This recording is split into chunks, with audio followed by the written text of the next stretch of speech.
नमस्कार, एक बार फिर से मैं आप सभी के सामने उपस्थित हूँ बेहद महत्वपूर्ण टॉपिक के साथ। आप सभी जानते हैं अभी यूनाइटेड नेशन की मीटिंग हुई थी।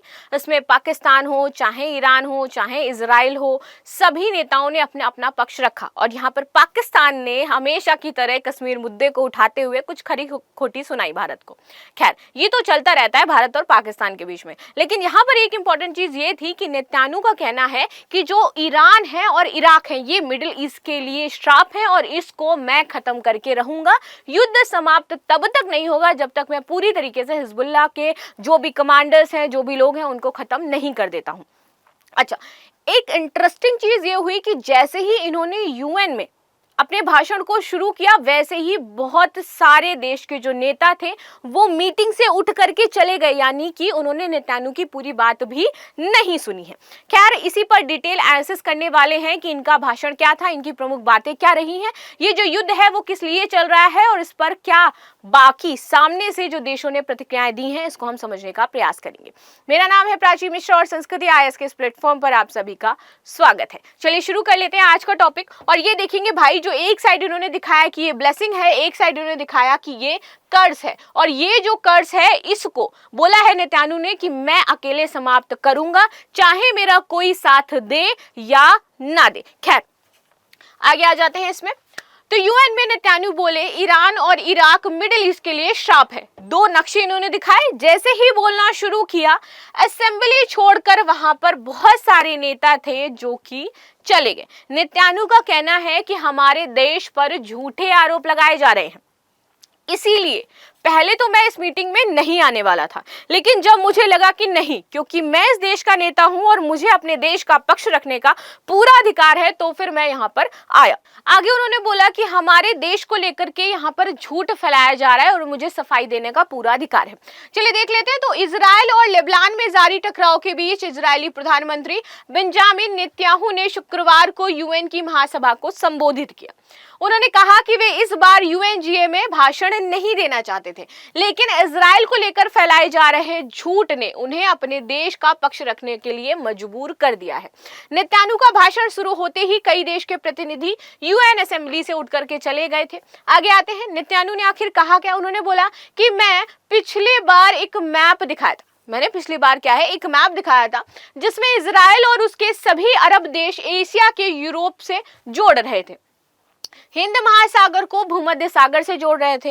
नेतन्याहू ने कहा कि आज एक और नक्शा दिखा रहा हूं और यह आतंकवाद का नक्शा है। इजरायली प्रधानमंत्री ने इस नक्शे में ईरान, इराक, सीरिया और यमन को दिखाया है और उसको काले रंग से पूरी तरीके से पेंट करता हुआ दिखाया और बोला है कि ये जो नक्शा है, आप इसको उठा करके देखिए, ये जो 4 देश हैं ये पूरे मिडिल ईस्ट के लिए श्राप है, ठीक है, और इनको मुझे खत्म करना है, इस नक्शे से मिटाना है। तो ईरान, इराक, सीरिया और यमन इस नक्शे से मैं हटा करके रहूंगा। आगे आते हैं। लादेन के बाद हिजबुल्लाह ने मारे सबसे ज्यादा अमेरिकी नागरिक।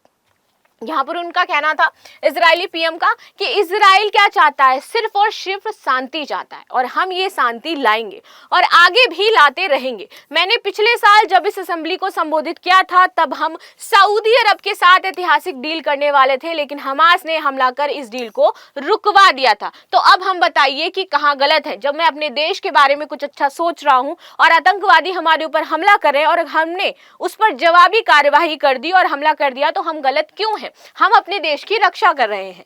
नेतन्याहू ने कहा कि मैं इजराइल का पीएम होने के नाते समझौते को करके रहूंगा। दोनों देशों के बीच पीस डील पूरे मिडिल ईस्ट की काया पलट देगी। ईरान ऐसा होने से रोक रहा है। लादेन के हमले के बाद हिजबुल्लाह ने अमेरिकी और फ्रांस के सबसे ज्यादा नागरिकों को मारा है। आगे आ जाते हैं। नेतन्याहू ने संबोधित करते हुए यहाँ पर 5 बड़ी बातें रखी और उनका कुछ मकसद था जो जब तक पूरा नहीं होगा, उन्होंने बोला कि मैं युद्ध जारी रखूंगा। तो ईरान में ऐसी कोई जगह नहीं है जहां तक हम नहीं पहुंच सकते हैं, ठीक है। हिजबुल्लाह ने इजराइल के एक हिस्से को घोस्ट टाउन में बदल दिया है।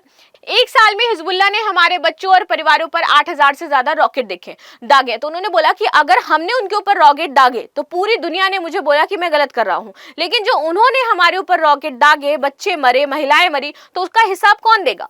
अगर अमेरिका ने सैन डिएगो के साथ ऐसा होता तो क्या वो बर्दाश्त करता? अगर अमेरिका भी कोई कर रहा होता तो अमेरिका भी बर्दाश्त नहीं करता और वो भी जवाबी कार्यवाही करता, ठीक है। और वैसा मैं भी कर रहा हूं। हमने हिजबुल्लाह के सभी सीनियर कमांडरों और फिर उनके रिप्लेसमेंट को मार दिया है। मैं तेहरान के तानाशाहों से कहूंगा कि अगर तुमने हम पर हमले किए तो हम पलटवार जरूर करेंगे। जंग के बाद हम गाजा को हमास के हवाले कभी नहीं करेंगे। गाजा हमारा है और हमारा ही रहेगा। नहीं तो ये ऐसा होगा कि सेकेंड वर्ल्ड वॉर के बाद नाजियों को राज करने को दिया होगा। ठीक है कि अगर हमने ऐसा नहीं किया तो यहाँ पर क्या है, नाजी राज करेंगे। हम 1 और 7 अक्टूबर नहीं होने देंगे। हमने हमास की 24 बटालियन में से 23 बटालियन को मिटा दिया है। हमास के लोगों ने बच्चों को जिंदा जलाया है, महिलाओं के साथ रेप किए हैं, लोगों का सिर काटा है, परिवारों को मार डाला है। हमास ने 250 लोगों को बंधक बना करके रखा है और आप कह रहे हैं कि मैं हमास को छोड़ दूं। हिजबुल्लाह स्कूल, अस्पताल, रसोई घर में हमने क्या है, 2 जो रॉकेट हैं वो दागे हैं, ना कि आम जनता के ऊपर। हम हिजबुल्लाह को खत्म कर रहे हैं। हमने हिजबुल्लाह के रॉकेट्स को तबाह किया है और उसे ईरान की मदद से बनाए थे, जो कि उन्होंने किसकी मदद से बनाए थे, ईरान की मदद से बनाए थे। इसीलिए उन्होंने बोला कि ईरान की मदद से वो सारे काम कर रहे हैं और मैं ईरान, इराक, सीरिया और यमन को खत्म करके रहूंगा। आगे आ जाते हैं, इजराइल के पागलपन को खत्म करना होगा। तो यहाँ पर फिलिस्तीन के राष्ट्रपति थे महमूद अब्बास। इन्होंने इस पर पलटवार करते हुए कहा कि भाई जो इजराइल है वो पूरी तरीके से पागल हो गया है, अमेरिका इसका सपोर्ट कर रहा है और यदि हम विश्व शांति चाहते हैं तो इजराइल को यहीं पर रोकना होगा, नहीं तो ये पूरे विश्व के लिए बहुत ज्यादा घातक हो जाएगा और इसकी जिम्मेदारी पूरी दुनिया होगी, क्योंकि पूरी दुनिया इस टाइम शांत है। आगे आ जाते हैं, अब्बास ने आगे कहा कि गाजा में मौत का आंकड़ा लगातार बढ़ रहा है, इसके बावजूद अमेरिका इजराइल को डिप्लोमेटिक मदद और हथियार दे रहा है।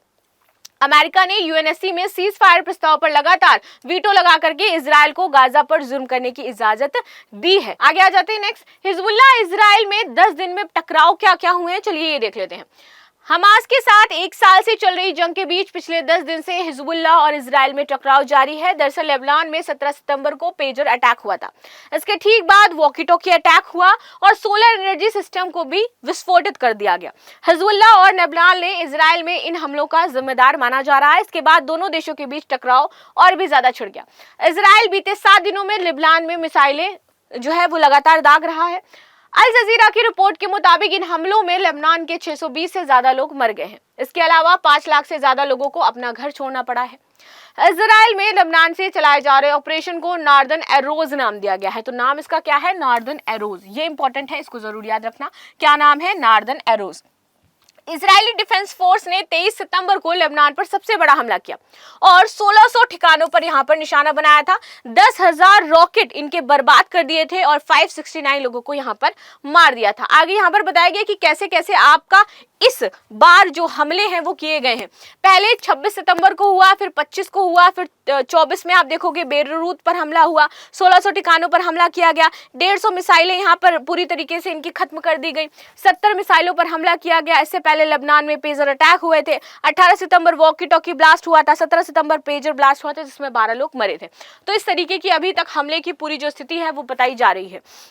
तो यहाँ पर आप सभी इजराइल के साथ सहमत हैं या नहीं हैं, ये मुझे अवश्य बताइए। आप इजराइल का सपोर्ट करते हैं या नहीं करते हैं, कि इजराइल जो कर रहा है वो सही है, या फिर इजराइल को आज रोकने की जरूरत है, और अगर ऐसा नहीं किया गया तो इजराइल बाकी देशों के लिए भी आगे वर्ल्ड में खतरा बन सकता है। तो मिलते हैं नेक्स्ट क्लास में, तब तक के लिए धन्यवाद। लाइक शेयर सब्सक्राइब करना बिल्कुल भी ना भूलें and thank you so much.